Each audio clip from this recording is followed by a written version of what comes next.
Hello friends, welcome to One Academy. I'm Kumar Biswaranjan, UPSC Civil Services 2018 rank 391. In this video, I'm going to talk about history of policy changes in the coal sector. Now, if you analyze past question papers of UPSC, UPSC is becoming very selective and specific in certain questions. For example, in 2017 GS3 Mains, there was a question on challenges of PPP model in the development of airports in India.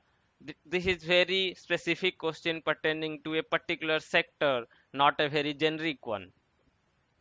So it's important to track major policy changes that are happening with a little bit depth. So that's why we are focusing today on coal, because in January 2020 there was a major reform in coal sector and it was opened up fully for commercial mining. So we'll analyze the history of policy changes across decades in coal sector. As you know, in 1973 we have nationalized the coal sector. So briefly we'll go through what was before nationalization. In India, first time coal is mined at Raniganj, that was part of Damodar Valley coal bearing areas in West Bengal in 1774. But demand remained low, uh, and demand got intermittent boosts via 2 3 events. One of those was in 1853 we have railways, and railways used steam locomotives that were powered by coal, so that gave a boost. Then World War I, World War II gave a major boost to all the industries. So it gave a boost to coal also, which powered major industries. After our independence, in second 5-year plan, as you know, we followed Mahalanobis model and focused on heavy industries. So coal, steel, railways, etc. got heavy boost in those second 5-year plan. In 1956, government has created National Coal Development Corporation (PSU), and the aim was to increase coal production by a scientific development of coal industry. Similarly, in 1956, Singarani collieries that became government controlled in 1956. So these two were major PSUs during those days.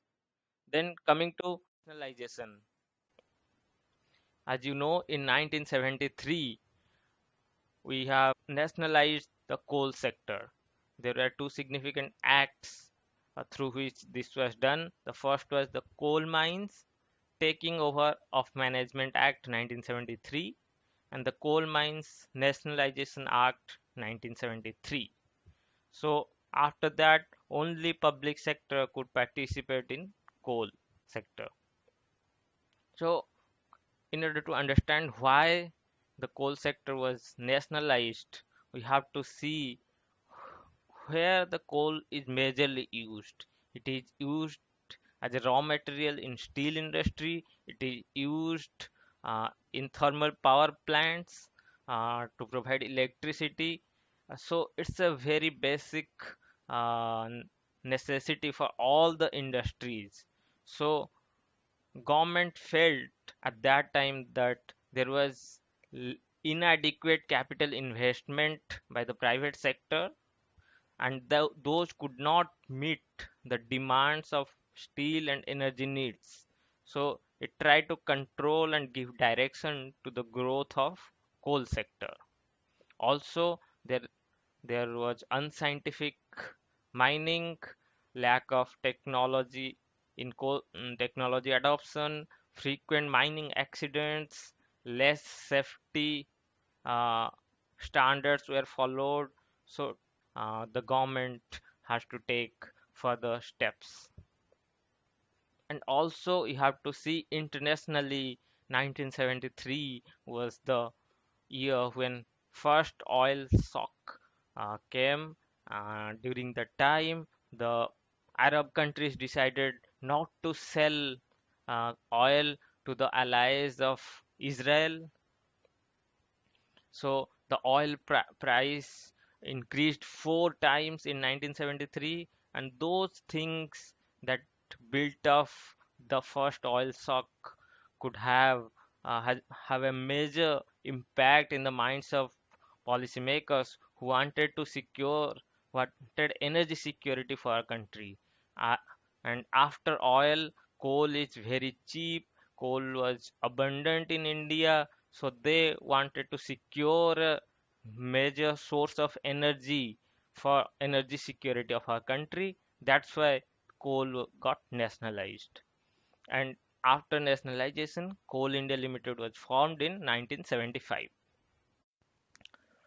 Now, in 1993, some amendments were done and limited private sector in coal mining was allowed. But, and this is a huge uh, but it was only for captive purpose in certain industries like steel, power, cement.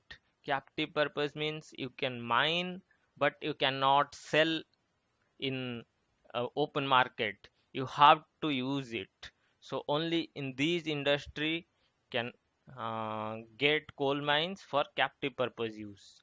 And allotment for captive purpose was based on recommendations of a high powered committee chaired by the coal secretary.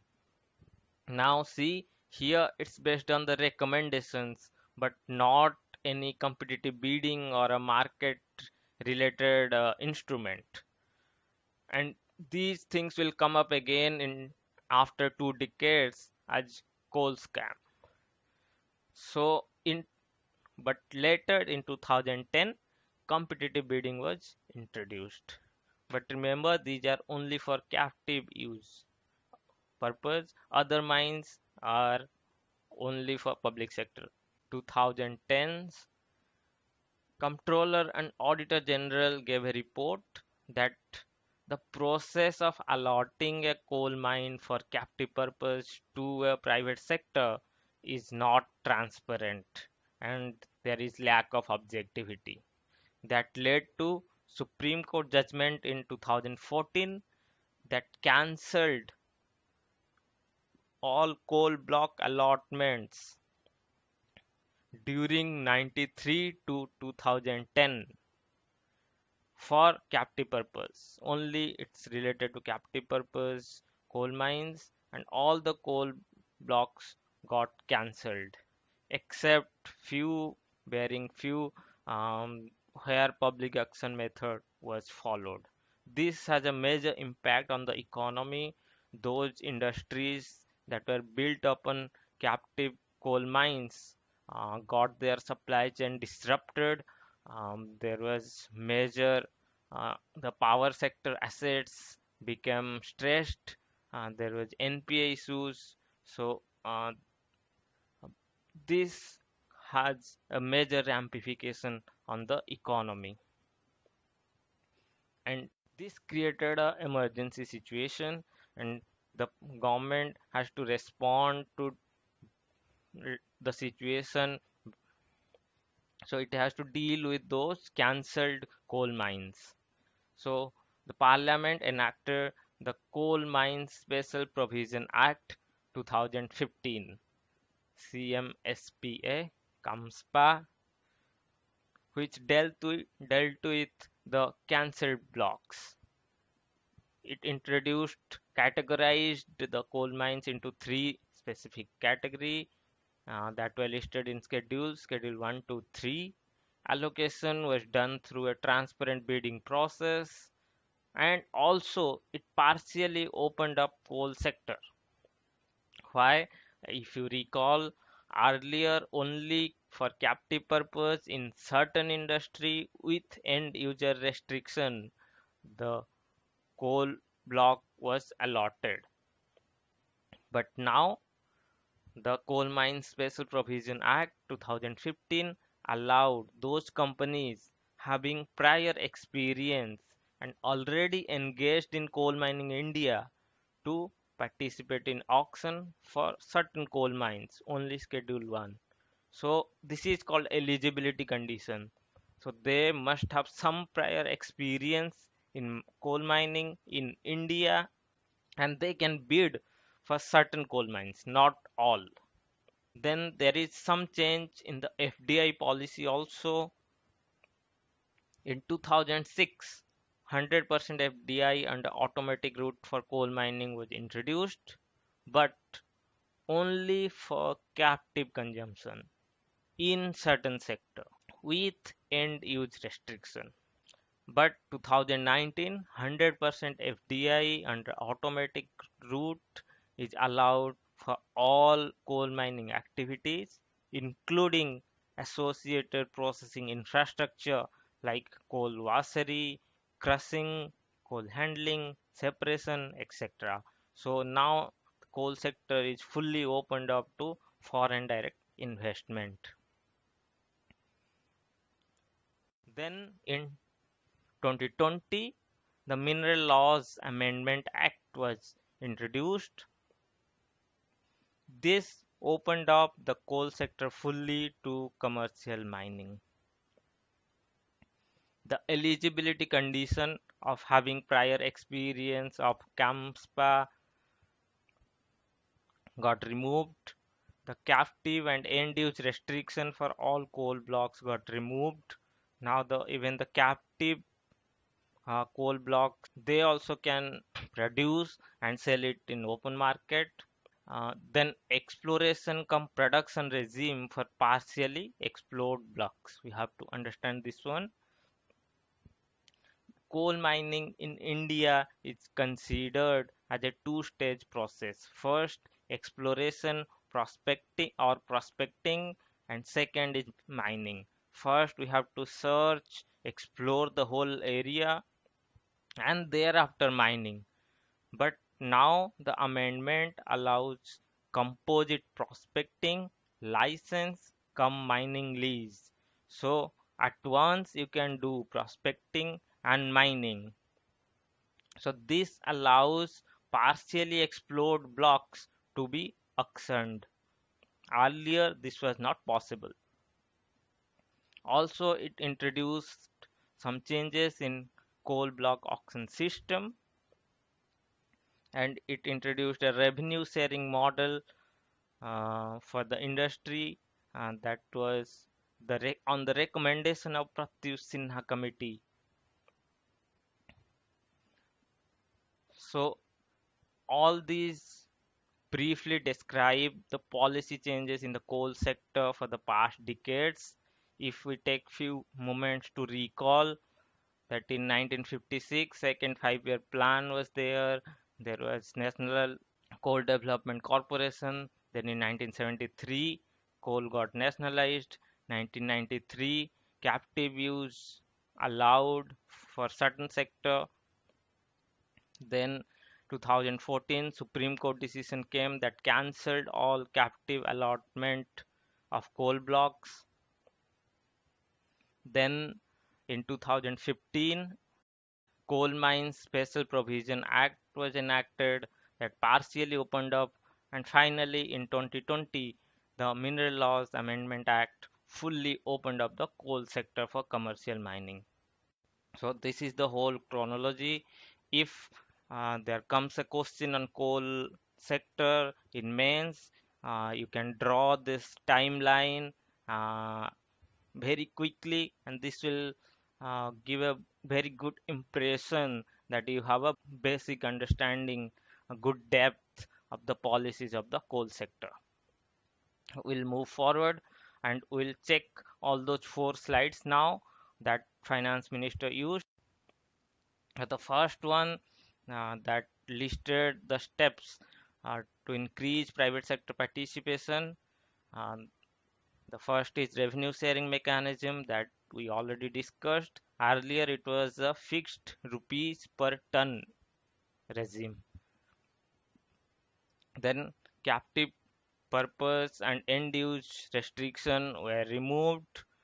Entry norms liberalized, like eligibility conditions were removed. Then exploration cum production regime for partially explored blocks, we already discussed. Then uh, there is a rebate incentive for quicker production. Production earlier than schedule will be incentivized. Then coal gasification and liquefaction will be incentivized. In the same way, and why it is done, it says that there will be low environmental impact and it will assist India to a gas-based economy. Coal gasification and liquefaction is basically converting the coal into gases or liquid hydrocarbons. Then it says about infrastructure development of 50,000 crores for evacuation infrastructure, that is evacuation of coal from pitheads to consumers, and it provisions 18,000 crore for conveyor belts also. And here we can see the Coal India Limited has a target of production of 1 billion tons by 2023-24. Next, we see the coal bed methane extraction rights to be auctioned. So now any private company can bid and get the license to see coal bed methane extraction in Coal India's coal mine. Then several ease of doing business measures were taken, and finally there are some concessions given to Coal India Limited's consumers to boost the sector, to boost the economy at such a difficult time like Corona crisis. These are 4 slides. I hope you understood it in a better way and got the full background details of all those policies, and now you have a better picture of all the four reforms that were introduced. So this is end of it. I hope you enjoyed the lecture. I hope you got a good understanding of the policies of the coal sector. Please like, comment, and share in the comment section. Let me know what worked well, what didn't work, and please subscribe to One Academy and hit the bell icon to get the latest updates.